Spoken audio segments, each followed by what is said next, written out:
الحمد لله رب العالمين والصلاة والسلام على رسوله الأمين وعلى آله وصحبه أجمعين إلى يوم الدين أما بعد فأعوذ بالله من الشيطان الرجيم بسم الله الرحمن الرحيم ولله على الناس سبيلا کرام عفت مآب ماں اور بہنوں، السلام علیکم ورحمۃ اللہ وبرکاتہ۔ حج اور قربانی کے اس مخصوص پروگرام میں آپ حضرات کا خیر مقدم ہے۔ کتنے خوش قسمت ہیں وہ لوگ جن کو اللہ رب العزت نے یہ توفیق بخشی ہے کہ وہ اللہ تعالیٰ کے گھر کی زیارت کا شرف حاصل کر چکے ہیں۔ کتنے خوش قسمت ہیں وہ لوگ جو اللہ رب العزت کے گھر کی زیارت اور حج بیت اللہ کے لیے وہ تشریف لے حج تعالیٰ انہیں جلد توفیق عنایت فرمائے، اور دنیا میں جہاں بھی مسلمان ہیں اللہ تعالیٰ تمام مسلمانوں کو حج بیت اللہ کی سعادت عطا فرمائے، آمین۔ محترم ناظرین کرام، اس وقت جس خاص مسئلے پر گفتگو ہم کرنے جا رہے ہیں وہ حج کے شرائط، کیا شرائط ہیں جو حج کے لیے ضروری ہیں اور جن کا خیال رکھنا ہم تمام کے لیے اشد ضروری ہے۔ حج کے شرائط میں سب سے پہلی چیز جو آتی ہے وہ اسلام ہے۔ حج اسلام کی توفیق کا لا ہی اس حرم کے اندر جا سکتا ہے۔ تو حج کی جو قربانی ہے یا حج کا جو فریضہ ہے، اللہ رب العزت کے راستے میں اپنے آپ کو بندہ نچھاور کرتا ہے اور اس کے سامنے حاضر ہوتا ہے تو کلمہ گو ہی یہ فریضہ ادا کر سکتا ہے۔ جو کلمہ گو نہیں ہے اس پر یہ فریضہ نہیں ہے، بلکہ اس کو وہاں جانے کی اجازت نہیں ہے۔ قرآن مجید نے ارشاد فرمایا ہے، قرآن مجید میں موجود ہے، انما المشرکون نجس اقربوا المسجد الحرام بعد عام مشرک، وہ اس جانتے ہیں علیہ وسلم نے اس سال حضرت ابو بکر رضی اللہ تعالیٰ عنہ کو حج کا امیر بنا کر کے بھیجا تھا، اور وہ سال تھا کہ جب مشرکین مکہ اور دیگر مشرکین اور مسلمان یہ مل جل کر کے انہوں نے حج کیا تھا، یعنی حضرت ابو بکر رضی اللہ تعالیٰ عنہ اور آپ کے ساتھ جو مسلمان وہاں حج کرنے گئے تھے تو آپ کے ساتھ ساتھ مشرکین بھی حج کر رہے تھے۔ حضرت ابو بکر رضی اللہ تعالیٰ کہ حج کے لیے ضروری ہے، کتنا ہی نیک کیوں نہ ہو، کوئی کلمہ گو کے علاوہ شخص کتنا ہی اچھا کیوں نہ ہو، اگر وہ چاہتا ہے کہ بیت اللہ شریف کی زیارت کر لے یا حج کے ایام میں وہ ان برکتوں سے فیض یاب ہونا چاہتا ہے، اسلام میں اس کی اجازت نہیں ہے۔ اسلام پہلی شرط۔ دوسری شرط جو اسلام نے متعین کی ہے حج کے لیے ہے عقل مند ہے، سوچ فرض متعین کیا ہے، تعلیمات ہیں اس سے اٹھا لی جاتی ہیں۔ نماز ایسے آدمی پر فرض نہیں ہے، ایسے آدمی پر روزہ فرض نہیں ہے، ایسے آدمی پر دین کے اندر جو فرائض ہیں وہ اس سے اٹھا لیے جاتے ہیں، اسی وجہ سے کہ جب اس کو سمجھ ہی نہیں ہے، عقل ہی نہیں ہے، جب وہ مجنون ہے، پاگل ہے، تو اس پر دین کی جو ذمہ داریاں ہیں وہ اللہ رب العزت نے رحم کے طور پر اس سے اٹھا لیا ہے، اس کا وہ مکلف نہیں ہے۔ تو یہاں بھی حج کے سلسلے میں بھی یہ بات فرمائی کہ عاقل ہونا ضروری ہے، سمجھدار ہونا ضروری ہے۔ ناسمجھ آدمی سے مراد یہ کہ پاگل، دیوانہ یا جس کے دماغ میں خلل ہے اس پر حج فرض نہیں ہے۔ نبی اکرم صلی اللہ علیہ وسلم کے مشہور کی بیدار ہے، اور سونے کے عالم میں آدمی موت سے قریب ہوتا ہے، گویا موت کی ایک دوسری شکل ہے سونا۔ اللہ رب العزت نے قرآن مجید میں ارشاد فرمایا ہے کہ آدمی جب سو جاتا ہے تو سونے کی وجہ سے گویا وہ موت کے منہ میں چلا جاتا ہے، موت کی طرح ہو جاتا ہے، جیسے آدمی مرا ہوا ہے۔ اللہ رب العزت جس کے ساتھ یہ ارادہ کرتے ہیں کہ اس کی زندگی اور آگے رہے تو اس کی روح آگے بڑھے، حرکات و سکیا گیا ہے یہاں تک کہ وہ جوان ہو جائے، یہاں تک کہ وہ بالغ ہو جائے۔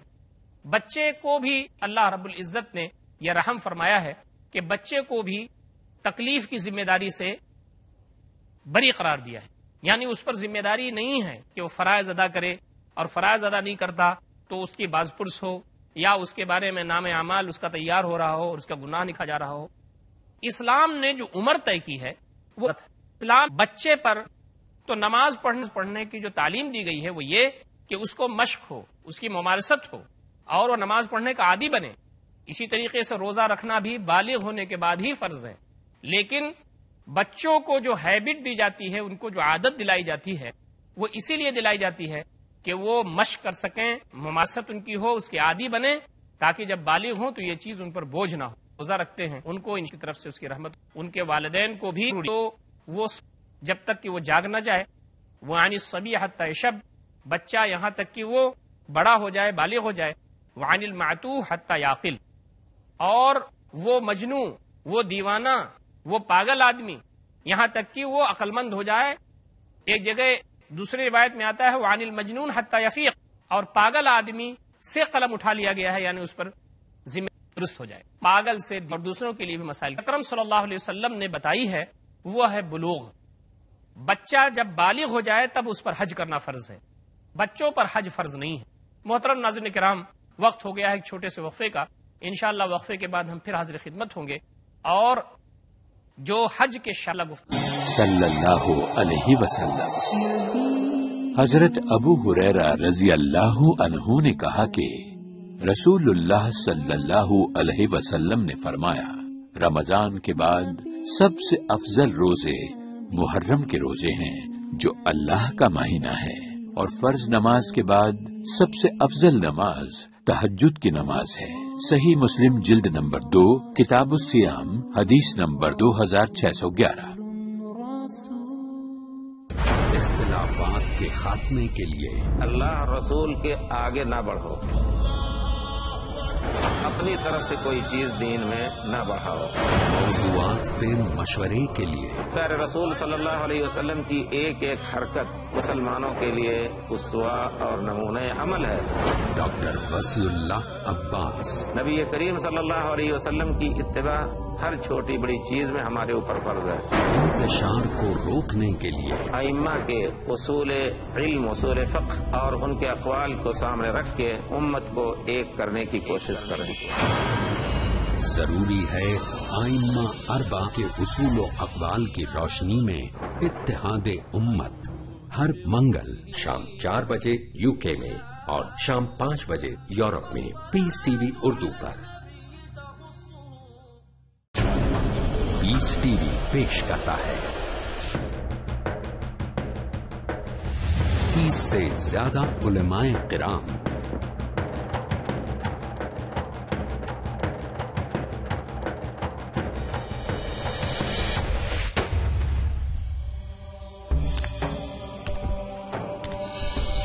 ان کا مقصد اللہ کی رحمت سے مایوس ہونے کی ضرورت نہیں، چاہے جتنے ناموافق حالات ہوں. اسلام ساری دنیا کے اندر امن و چین قائم کرنے کے لیے آیا ہے. کانٹوں بھری رہا ہے، یہ پھولوں کی سیج نہیں. ان کا نظریہ انسانوں کو انسانوں کی غلامی سے نکالنے والا دنیا میں واحد ایک دین ہے، دین اسلام. امیر و غریب، کالا اور گورا، ہر ایک کو برابر کا حق اور درجہ ملتا ہے. قرآن مجید سب سے سیدھے راستے کی رہنمائی کرتا ہے، اس سے اچھے راستے کا کوئی تصور نہیں کیا جا سکتا.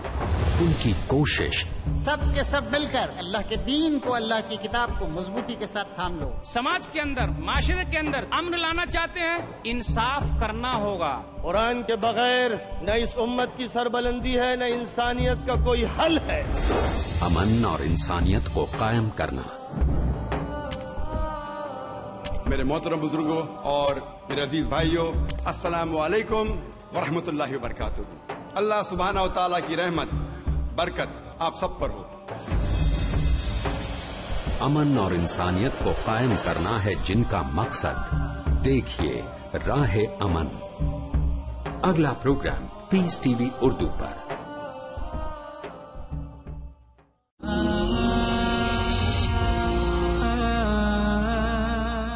بسم اللہ الرحمن الرحیم. محترم ناظرین کرام، وقفے کے بعد ہم پھر حاضر خدمت ہیں اور حج کے سلسلے میں ہم گفتگو کر رہے ہیں کہ حج کے شرائط کیا ہیں. حج کے شرائط میں سب سے پہلی چیز مسلمان ہونا ہے، اور دوسری چیز عقل مند ہونا ہے، یعنی پاگل دیوانہ پر حج نہیں ہے، اور تیسری چیز بالغ ہونا ہے. بچے پر حج نہیں ہے. بالغ ہونا اسلام کے جتنے فرائض ہیں سب کے لیے لازم ہے.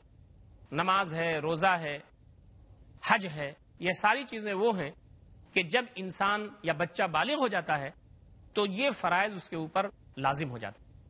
لیکن اگر کوئی بچہ حج کرتا ہے اپنے ماں باپ کے ساتھ تو اس کا کیا مسئلہ ہے؟ نبی اکرم صلی اللہ علیہ وسلم نے فرمایا کہ اگر بچہ حج کرتا ہے تو اس کا حج ہو جائے گا، لیکن اس کا حج ہو جائے گا اور انشاءاللہ اس کے ماں باپ کو بھی ثواب ملے گا اس کا. لیکن جب بالغ ہو جائے گا تو پھر اس کو وہ جو فرض حج ہے وہ کرنا پڑے گا. اگر اللہ تعالیٰ نے اس کو استطاعت دی ہے اور جو اس کے شرائط ہیں اور اس کے لوازمات ہیں اور جو اس کے لیے ریکوائرمنٹس ہیں وہ پوری کرتا ہے تو پھر حج جو فرض ہے اس پر اس کو ادا کرنا پڑے گا۔ بچپن میں اگر کسی نے حج کر لیا تو اس کا مطلب یہ نہیں ہے کہ جو حج اسلام میں فرض ہے اس کی ادائیگی ہو گئی، اب بعد میں بالغ ہونے کے بعد بھی اس کی ذمہ داری نہیں ہے کہ وہ حج کرے، ایسی بات نہیں ہے۔ بچپن میں اگر کسی نے حج کر لیا تو وہ حج مانا جائے گا، اس کا ثواب ملے گا اور والدین کو بھی اس کا ثواب ملے گا، جیسا کہ نبی اکرم صلی اللہ علیہ وسلم کی احادیث سے ثابت ہے۔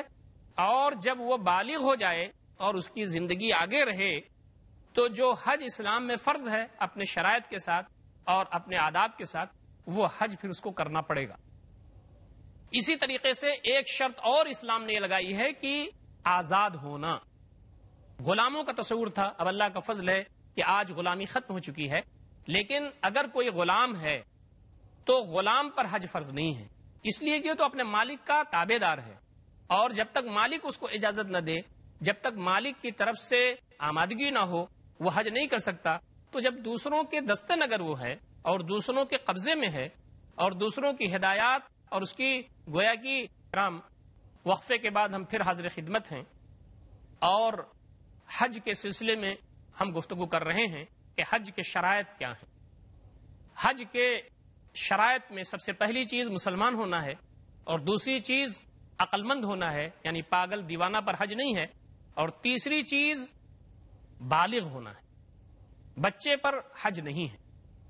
بالغ ہونا اسلام کے جتنے فرائض ہیں سب کے لیے لازم ہے، نماز ہے، روزہ ہے، حج ہے، یہ ساری چیزیں وہ ہیں کہ جب انسان یا بچہ بالغ ہو جاتا ہے تو یہ فرائض اس کے اوپر لازم ہو جاتا ہے۔ لیکن اگر کوئی بچہ حج کرتا ہے اپنے ماں باپ کے ساتھ تو اس کا کیا مسئلہ ہے؟ نبی اکرم صلی اللہ علیہ وسلم نے فرمایا کہ اگر بچہ حج کرتا ہے تو اس کا حج ہو جائے گا، لیکن اس کا حج ہو جائے گا اور انشاءاللہ اس کے ماں باپ کو بھی ثواب ملے گا اس کا، لیکن جب بالغ ہو جائے گا تو پھر اس کو وہ جو فرض حج ہے وہ کرنا پڑے گا۔ اگر اللہ تعالیٰ نے اس کو استطاعت دی ہے اور جو اس کے شرائط ہیں اور اس کے لوازمات ہیں اور جو اس کے لیے ریکوائرمنٹس ہیں وہ پوری کرتا ہے تو پھر حج جو فرض ہے اس پر اس کو ادا کرنا پڑے گا۔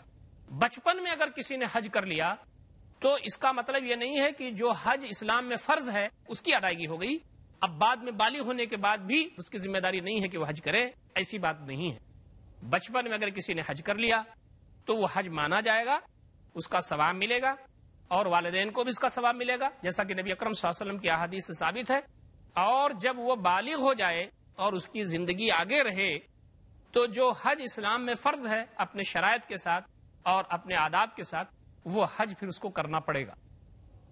اسی طریقے سے ایک شرط اور اسلام نے یہ لگائی ہے کہ آزاد ہونا۔ غلاموں کا تصور تھا، اب اللہ کا فضل ہے کہ آج غلامی ختم ہو چکی ہے، لیکن اگر کوئی غلام ہے تو غلام پر حج فرض نہیں ہے، اس لیے کہ تو اپنے مالک کا تابع دار ہے، اور جب تک مالک اس کو اجازت نہ دے، جب تک مالک کی طرف سے آمادگی نہ ہو، وہ حج نہیں کر سکتا۔ تو جب دوسروں کے دست نگر وہ ہے اور دوسروں کے قبضے میں ہے اور دوسروں کی ہدایات اور اس کی گویا کی احکامات کے تابع ہے تو پھر وہ کیسے حج کر سکتا ہے؟ آپ نے شریعت میں بہت ساری جگہوں پر یہ پڑھا ہوگا کہ غلام کا جو مسئلہ ہے وہ شریعت میں ہلکا رکھا گیا ہے۔ سزائیں بھی جو اسلام میں ہے، بعض سزائیں ان کی آدھی رکھی گئی ہیں، اور جو اسلام میں تکلیف کہتے ہیں ذمہ داری دینا، تو جو ذمہ داری دینے کا کام شریعت میں ہے وہ بھی غلاموں سے ہلکا کر کے رکھا گیا ہے۔ تو اسی لیے حج غلام پر فرض نہیں ہے، فرض ہے اس شخص پر جو آزاد ہو اور آزادی کے ساتھ وہ اس زمین پر چل پھر رہا ہو اور اللہ تعالیٰ نے اس کو وسعت اور استطاعت دی ہو۔ اسی طریقے سے ایک اور شرط ہے حج کرنے کے لیے، وہ استطاعت ہے۔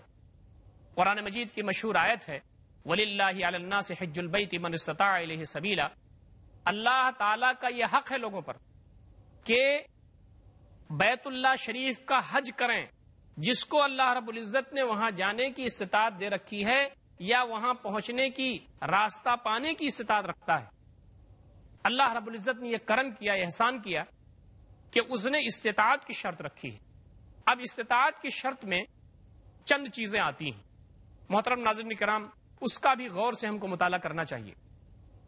من استطاع الیہ سبیلا، جو گھر کی طرف اللہ تعالیٰ کے گھر یعنی کعبہ شریف تک جانے کی استطاعت رکھے، اس استطاعت میں سب سے پہلی چیز یہ آتی ہے کہ زاد راہ اور سواری کا انتظام اس کے پاس ہو۔ چونکہ دین و شریعت رہتی دنیا تک کے لیے ہے، اس لیے یہ جامع لفظ جو استعمال کیا گیا ہے کہ زاد راہ اور سواری۔ پہلے آدمی کھانا پینا لے کر کے چلتا تھا، مدتوں اس کو جانا پڑتا تھا، لمبا پیریڈ تھا، تو کھانا پانی راستے کا بھی، اور وہاں جو حج کے لیے قیام کرتا تھا وہاں کے لیے بھی زاد راہ اور کھانے کا انتظام۔ اور دوسرا سواری۔ سواری کا مطلب یہ ہے کہ آدمی پیدل تو نہیں جا سکتا حج کرنے، اور پیدل آدمی جائے گا تو اس کو کتنی دقت ہوگی، پریشانی ہوگی، اس لیے سواری بھی استطاعت میں شامل ہے۔ پہلے جانوروں کی سواریاں ہوتی تھیں، اونٹ کی سواری ہوتی تھی، گھوڑے کی سواری ہوتی تھی۔ اب اللہ کا فضل ہے کہ وقت کم لگتا ہے، جدید ٹیکنالوجی کے ذریعے اب سواریاں اچھی سے اچھی آ گئی ہیں، اچھے جہاز اور فلائٹس، اس کے ذریعے لوگ اب اللہ رب العزت کے گھر کی زیارت کرتے ہیں۔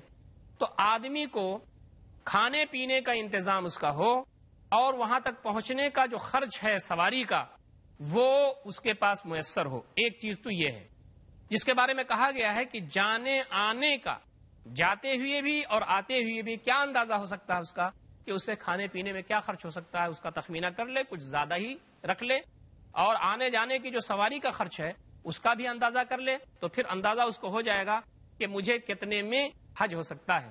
آج کل جو سسٹم چل رہا ہے حج کمیٹی کے ذریعے یا دیگر سوسائٹیوں کے ذریعے یا انجمنوں کے ذریعے یا ٹریول ایجنسیز کے ذریعے، تو پہلے ہی سے یہ تخمینہ عام طور پر متعین کر لیا جاتا ہے کہ کھانے پینے میں اتنا خرچ ہوگا، اور کرائے وغیرہ میں اتنا خرچ ہوگا، اور وہاں آدمی رہے گا تو قربانی میں اتنا خرچ ہوگا، اور وہاں کھائے پیے گا تو اتنا خرچ ہوگا وغیرہ۔ تو اس کا ایک اندازہ متعین ہے، آدمی اس سے کچھ زیادہ ہی آدمی رکھے تو بہتر ہے۔ اسی طریقے سے آدمی کپڑوں کا انتظام اسے کرنا ہے، اور نفقے کا انتظام اس کو کرنا ہے، اور اوسط درجے کا جو ایک معیار ہو سکتا ہے کپڑے کا اور خرچ کا وہ اپنے سامنے وہ رکھے۔ اسی طریقے سے استطاعت میں گھر بار، جو اس کا گھر بار ہے، بیوی بچے ہیں جن کو چھوڑ کے جا رہا ہے، بیوی اگر ساتھ جا رہی ہے تو بچے ہیں جو وہ لوگ ہیں جو اس کے ماتحت ہیں، جن کے نان نفقے کی اس کی ذمہ داری ہے، تو ان لوگوں کے کھانے پینے کا انتظام پورا ہے کہ نہیں ہے یہ بھی اس کی ذمہ داری بنتی ہے۔ وہ جائے گا آئے گا، جو وقت خرچ ہوگا ان اوقات اور ایام میں خرچہ اس کے گھر کا کیسا چلے گا، کھانا کپڑا کیسے ہوگا اس کے گھر کا، ضروریات کیسے چلیں گی، اس کا بھی انتظام استطاعت میں شامل ہے۔ یہ نہیں ہے کہ آدمی کو جانے آنے کا اور سفر خرچ کا انتظام ہو جائے اور پھر وہ حج کے لیے چلا جائے، اس کے بچے بھوکے رہ رہے ہیں، اس کے گھر والوں کی حالت اچھی نہیں ہے، اس کے گھر پر صورتحال بہت ہی سنگین ہے، تو یہ استطاعت میں داخل ہے کہ وہ اپنے گھر کا انتظام کر کے جائے۔ ناظرین کرام، ایک بات اور اس میں شامل ہے، وہ یہ کہ آدمی اگر غیر معمولی مقروض ہے، کے پاس پیسے آ گئے لیکن قرض بھی اس کے اوپر ہے، تو اسلام کا کہنا یہ ہے، اسلام کی تعلیمات یہ ہیں کہ اسے اپنا قرض پہلے ادا کرنا چاہیے، حج نہیں پہلے کرنا چاہیے، پہلے اس کو اپنا قرض ادا کرنا چاہیے، اور جب وہ قرض ادا کر لے اور اس کے بعد اتنی وسعت اس کے پاس ہو تو پھر وہ حج کرے۔ اسی طریقے سے جو شرائط ہیں حج کی، اس میں تندرستی بھی ایک چیز ہے۔ آدمی بہت زیادہ بیمار ہے، وہ چل پھر نہیں سکتا، اور اگر وہ حج کرنے کی تو خواہش اس کے ذہن میں ہے، اس کے دماغ میں ہے، اس کے دل میں ہے، لیکن وہ چل پھر نہیں سکتا، وہ مشکل سے، یعنی گویا وہاں جو حج کے مناسک ہیں اس کو ادا کرنا بہت مشکل اس کے لیے ہو جائے گا، تو پھر ایسے آدمی پر حج نہیں ہے۔ اب یہ الگ بات ہے کہ ایک آدمی جو بہت ہی معذور ہو، اس کے بچے بھی اس کے ساتھ حج کر رہے ہوں، اس کے ساتھ وہ چاہتے ہیں کہ ہمارے والد کا حج ہو جائے یا ہمارے عزیز کا حج ہو جائے، اور وہ پوری ذمہ داری لیتے ہیں کہ اس کو اٹھا کر کے لے جائیں گے، اس کو طواف کرائیں گے، اس کو سعی کرائیں گے، پھر اس کو منی میں قیام کرائیں گے، عرفات اور مزدلفہ سے ہوتے ہوئے وہ کنکری مارنے کا عمل بھی ہوگا۔ یہ سب وہ اگر ذمہ داری لیتے ہیں تو یہ ایک الگ چیز ہے، یہ آگے کی ایک چیز ہے۔ لیکن جو شخص بہت بیمار ہو اور وہ حج کے مناسک ادا کرنے کی پوزیشن میں نہ ہو، ایسے شخص پر حج واجب نہیں ہے۔ اسی لیے کہا گیا کہ اگر کسی کے پاس پیسے ہوں اور اس کے پاس وسعت ہو تو اسے چاہیے کہ وہ اپنی جگہ پر کسی کو حج کے لیے بھیج دے، حج بدل کر لے۔ وہ حج بدل ایک چیز ہوتی ہے۔ حج بدل یہ ہے کہ ایک آدمی جو جانے کی پوزیشن میں نہیں ہے، اس کے ہاں معذوری ہے اور کسی وجہ سے وہ حج نہیں کر سکتا، تو وہ کسی اچھے دیندار شخص صاحب تقوی و ایمان کو اپنی جگہ پر حج کے لیے بھیج دے، اس کو حج بدل کہتے ہیں۔ جو شخص حج بدل کے لیے جا رہا ہو اس کے لیے ضروری ہے کہ وہ پہلے سے اپنا جو حج فریضہ ہے، یعنی جو اس پر حج فرض ہے، اس کی ادائیگی کر چکا ہو۔ عام آدمی حج بدل کے نہیں جا سکتا، جو حج اپنا کر چکا ہو وہ حج بدل کے لیے جا سکتا ہے۔ اسی طریقے سے ایک شرط اور بھی ہے حج کی، وہ یہ ہے جو عورتوں کے لیے خاص ہے کہ ان کے ساتھ محرم ہونا چاہیے۔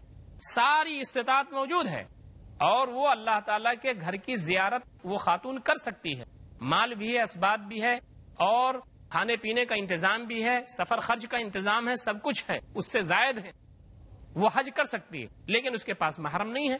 تو نبی اکرم صلی اللہ علیہ وسلم کا ارشاد ہے کہ جو محرم نہیں اگر کسی کے پاس تو وہ حج نہ کرے، اور کوئی عورت بغیر محرم کے 3 دن یا اس سے زائد کا سفر نہیں کر سکتی۔ لا تسافر المرأة ثلاثا الا ومعها ذو محرم۔ نبی اکرم صلی اللہ علیہ وسلم نے ابن عمر رضی اللہ تعالیٰ کا حدیث وہ فرماتے ہیں، نبی اکرم صلی اللہ علیہ وسلم فرماتے ہیں کہ کوئی بھی عورت سفر نہ کرے 3 دن کا مگر یہ کہ اس کے ساتھ محرم ہو۔ اب اگر کسی کو محرم میسر نہیں ہے تو اس پر حج فرض نہیں ہے، جب تک محرم نہ ہو اس کے ساتھ عورت کو حج نہیں کرنا چاہیے۔ نبی اکرم صلی اللہ علیہ وسلم کسی غزوے کی تیاری میں تھے، ایک صحابی نے کہا اللہ کے رسول صلی اللہ علیہ وسلم میں جنگ میں شریک ہوں اور جنگ میں جانا چاہتا ہوں، لیکن میری بیوی حج کرنے کے لیے جا رہی ہے تو میں اسے حج کرنے جانے دوں؟ نبی اکرم صلی اللہ علیہ وسلم نے کہا کہ اس کے ساتھ کوئی محرم ہے؟ صحابی نے کہا نہیں، تو نبی اکرم صلی اللہ علیہ وسلم نے کہا کہ تم جاؤ اپنی بیوی کے ساتھ حج کرو، اور یہ ذمہ داری جو تم جنگ میں جانا چاہتے ہو اس سے چھوڑ دو، اپنی بیوی کے ساتھ جاؤ، اس کو حج کراؤ۔ اسی طریقے سے کوئی خاتون اگر عدت گزار رہی ہے تو اس پر بھی حج نہیں ہے جب تک عدت گزار رہی ہے۔ عدت گزر رہی ہے اس کی، اسی دوران وہ حج پہ چلی جائے، یہ بات صحیح نہیں ہے۔ محترم ناظرین کرام، یہ چند وہ شرائط ہیں جو آپ دیکھ رہے ہیں کہ اسلام نے ان کو کتنی حکمت کے ساتھ رکھا ہے اور کتنی آسانیاں اسلام نے پیدا کی ہیں کہ آدمی پریشانی میں نہ جائے، آدمی اڑچن میں اور دشواری میں مبتلا نہ ہو جائے۔ محترم ناظرین کرام، یہ حج کی وہ شرائط ہیں جن کو اپنے سامنے ہم کو رکھنا چاہیے، اور ان شرائط کے پورا ہونے کے بعد ہی حج فرض ہوتا ہے۔ اللہ تعالیٰ سے دعا ہے کہ بار الہ ہم تمام کو جو دین اسلام کی رہنمائیاں حج کے سلسلے میں ہیں ان کو سمجھنے، ان پر عمل کرنے کی توفیق عنایت فرمائے۔ اقول قولی ھذا استغفر اللہ لی ولکم اجمعین واستغفروہ انہ الغفور الرحیم، وآخر دعوانا ان الحمد للہ رب العالمین، والسلام علیکم ورحمۃ اللہ وبرکاتہ۔